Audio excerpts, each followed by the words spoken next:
Bonjour et bienvenue avec la deuxième partie du dipôle RC. Alors nous avons déjà défini le condensateur, d'accord? Dans cette vidéo, nous allons voir la charge d'un condensateur. Alors comment charger le condensateur? Alors tout d'abord, je vais définir qu'est-ce que c'est qu'un dipôle RC. Donc dipôle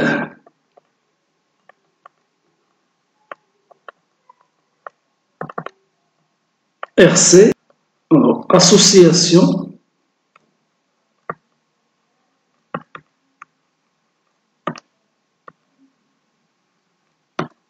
série d'un condensateur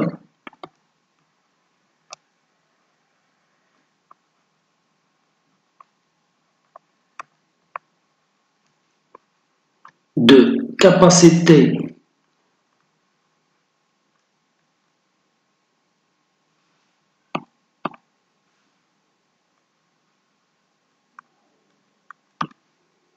C, d'accord, et d'un conducteur ohmique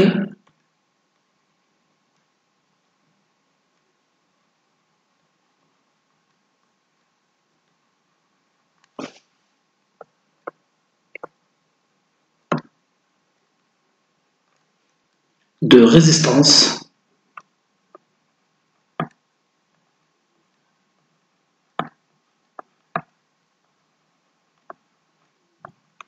R.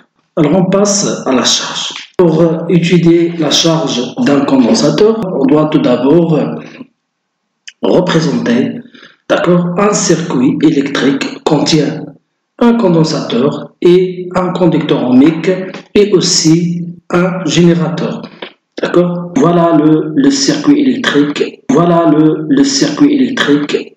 Dans ce circuit électrique, il y a un générateur, d'accord? Un condensateur et résistance, d'accord? Conducteur ohmique branché en série avec le condensateur, d'accord? Et deux interrupteurs, d'accord? Interrupteur 1 et interrupteur 2. Vous pouvez aussi trouver ce schéma, d'accord? Donc, dans ce schéma, vous avez le générateur. Alors, il y a un conducteur ohmique branché en série avec le condensateur, d'accord? La même chose dans le deuxième circuit. Alors, lorsqu'on ferme K, donc vous allez voir que R est branché en série avec C, d'accord? Sachant que K' est ouvert, d'accord? Lorsqu'on ferme K' et on ouvre K, donc aussi C et R' sont branchés en série. Donc dans cette partie, nous allons étudier la charge du condensateur. Ça veut dire, nous allons fermer l'interrupteur. Ça veut dire, on place l'interrupteur dans la position 1, dans le premier circuit. Dans le deuxième circuit, ça veut dire, on ouvre K' et on ferme l'interrupteur K. D'accord? Je place l'interrupteur ici, sur la position 1, d'accord? Donc voilà le circuit, donc il y a la charge, d'accord? Alors pour le deuxième schéma, je ferme K, d'accord? Et je laisse K' ouvert. Le courant électrique, toujours il passe de la borne plus vers la borne moins. D'accord? Voilà, c'est clair? Alors avant de commencer la charge du condensateur, il faut noter bien que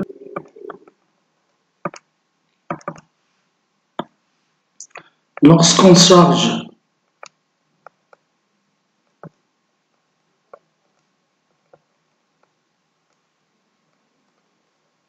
un condensateur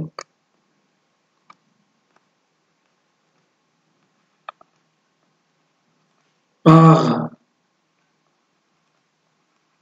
un courant électrique constant, d'accord? Dans ce cas, la tension UC est égale Q sur C. Et on a déjà vu cette relation, d'accord, avec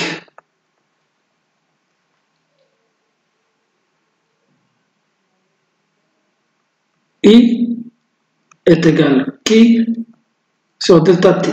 D'accord, ça veut dire que Q est égal I fois delta T. On parle du courant électrique constant. D'accord, donc dans ce cas, SC est une valeur constante. D'accord, fois delta T sur C. C'est clair? Le cas du courant électrique variable. Alors, avant de commencer, je dois représenter les tensions. Donc voilà la tension du générateur, c'est la force électromotrice. D'accord? Voilà la tension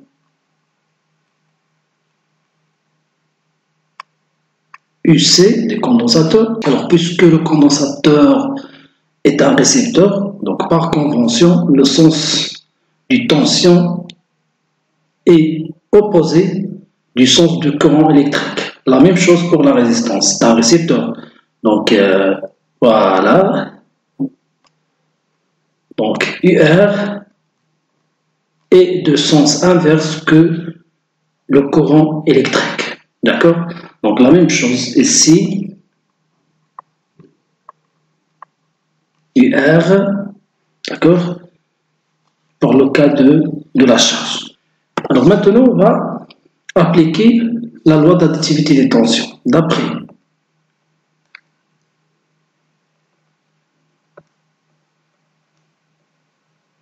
la loi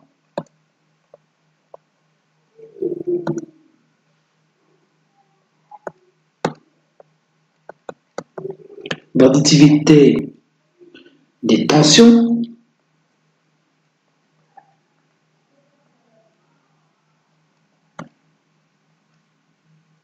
alors d'après le schéma, UC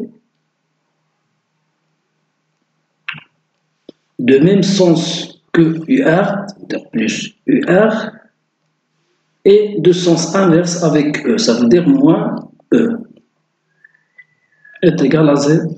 La loi d'additivité des tensions, ça veut dire la somme des tensions est égale à 0. C'est ça. D'accord? Alors on peut écrire SC plus UR est égal E. Alors maintenant, je dois écrire cette équation en fonction de UC. Ça veut dire UC variable, d'accord? Donc UC variable, d'accord? Je dois chercher l'expression de UR, d'accord? Ainsi que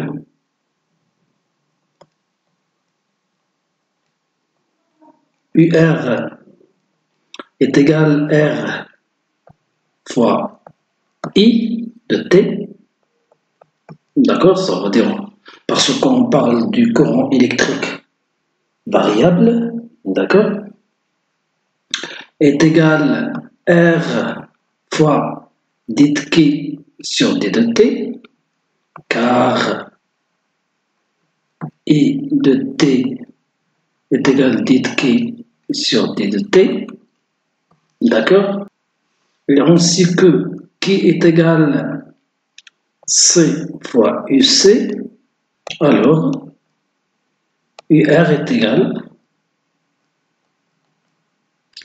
R fois D sur D de T. Je remplace Q par C et C. Alors puisque C est une constante, donc je peux la sortir de la dérivée. Donc je trouve tout simplement UR est égal R fois C, d'accord, fois D de et C sur D de T, d'accord.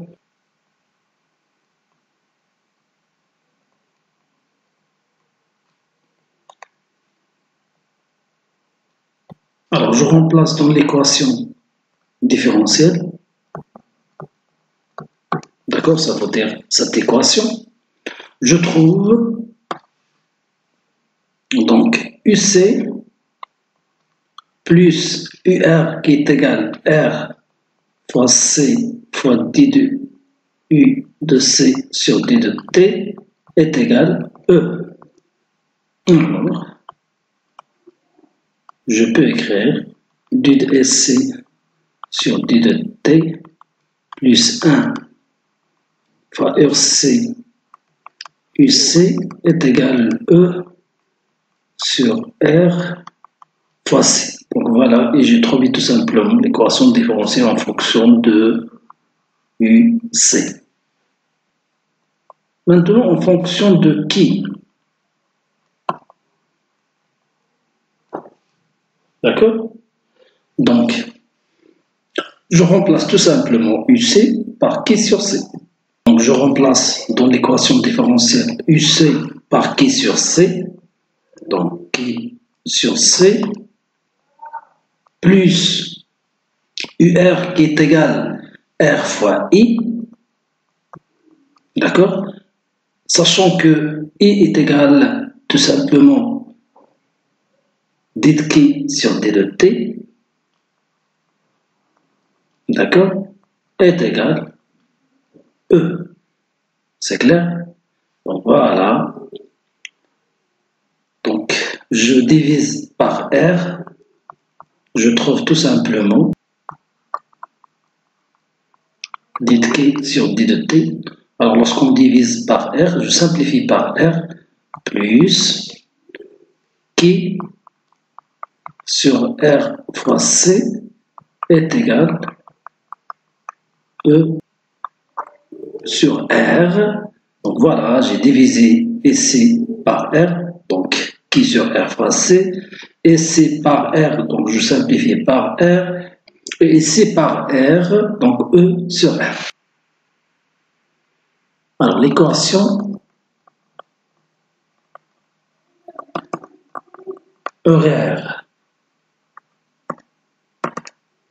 ça veut dire solution de l'équation différentielle.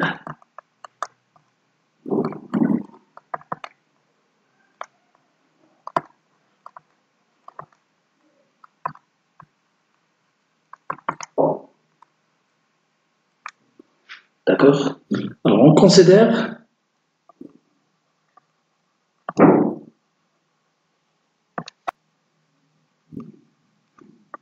comme variable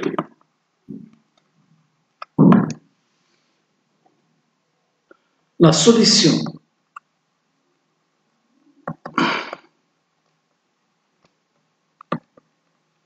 de l'équation différentielle s'écrit sous la forme suivante, d'accord? U C de T en général est égal à exponentielle moins T sur taux plus B. Alors pour compléter la solution, je dois déterminer A, B et taux. D'accord? Alors on détermine A, B et taux. D'accord? Donc dérivée de UC sur D de T, alors est égal quoi? Donc je commence par la dérivée de A exponentiellement T sur taux. Donc mathématiquement, la dérivée de l'exponentielle de moins A x, c'est moins A exponentielle moins A x. Mais en physique, on écrit la dérivée T sur D de T, d'accord? Parce que notre variable, c'est le temps. D'accord? Il faut faire attention. Donc, moins A sur taux. D'accord? Exponentielle moins T sur taux. On a dérivé par rapport au temps. D'accord? Plus, bien sûr, 0, parce que B, c'est une constante, et la dérivée de la constante est égale à 0. D'accord? Donc, on remplace dans l'équation différentielle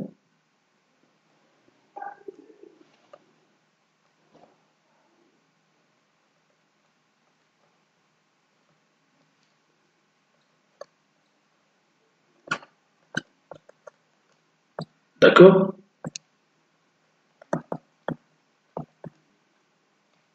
UC plus RC est égal E. Donc je remplace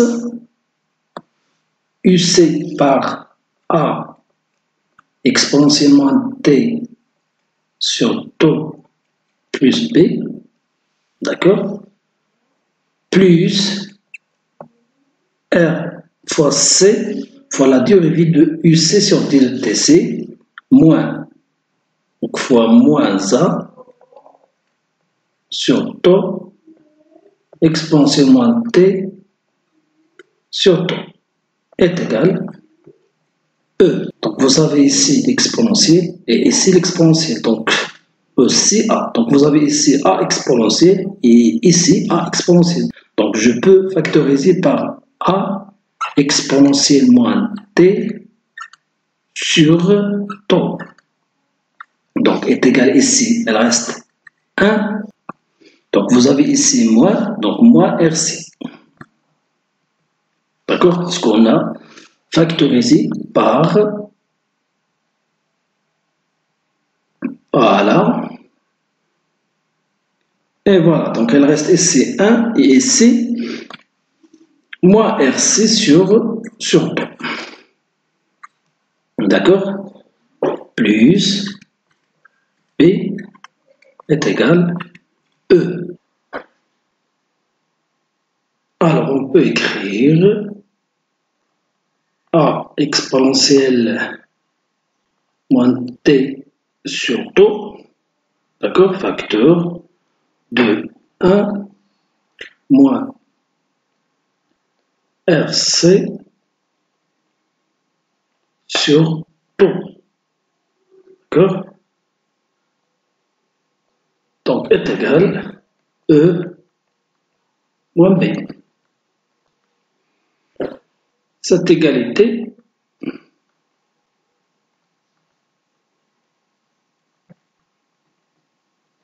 est exacte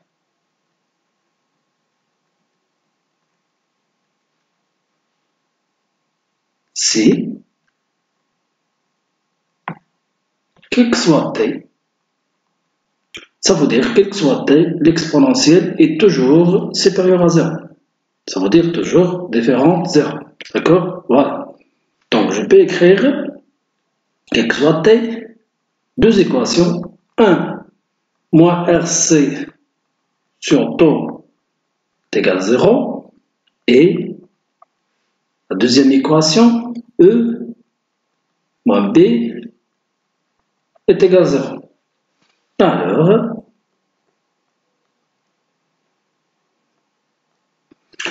la première équation donne tau est égal à R fois C et la deuxième équation donne B est égal à E. D'accord? Tau est égal à R fois C et B est égal à E.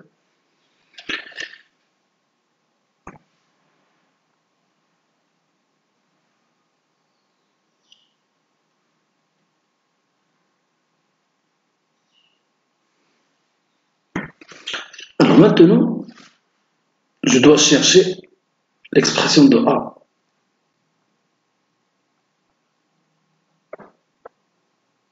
Les conditions initiales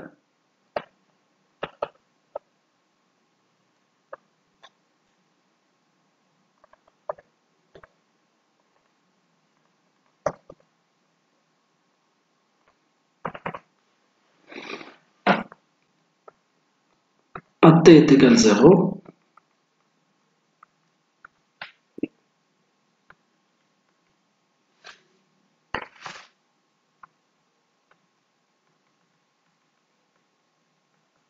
UC de T est égal à 0 est égal à exponentielle 0, d'accord, plus B, d'accord. Exponentielle 0 mathématiquement est égal à 1, d'accord. Donc est égal, initialement à t est égal à 0, le condensateur est déchargé, ça veut dire est égal à 0.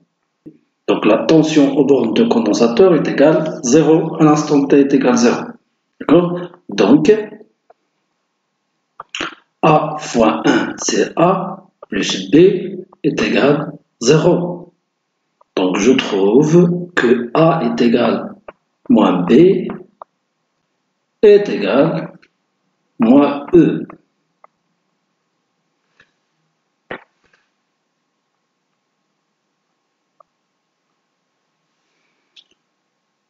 Finalement,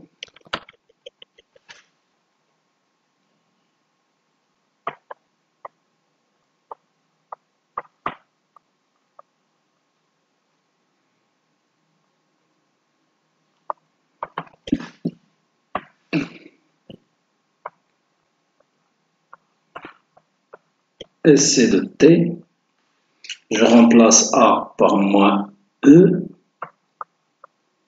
d'accord, exponentielle moins T sur taux, plus E est égal à E, facteur de 1, d'accord, moins exponentielle moins T sur taux, d'accord. Donc voilà la solution finale de l'équation différentielle trouvée dans le cas de la charge de condensateur. J'arrête ici et à la prochaine vidéo, Inch'Allah. Je vous souhaite bon courage, bonne continuation. Salam alaikum wa rahmatullah.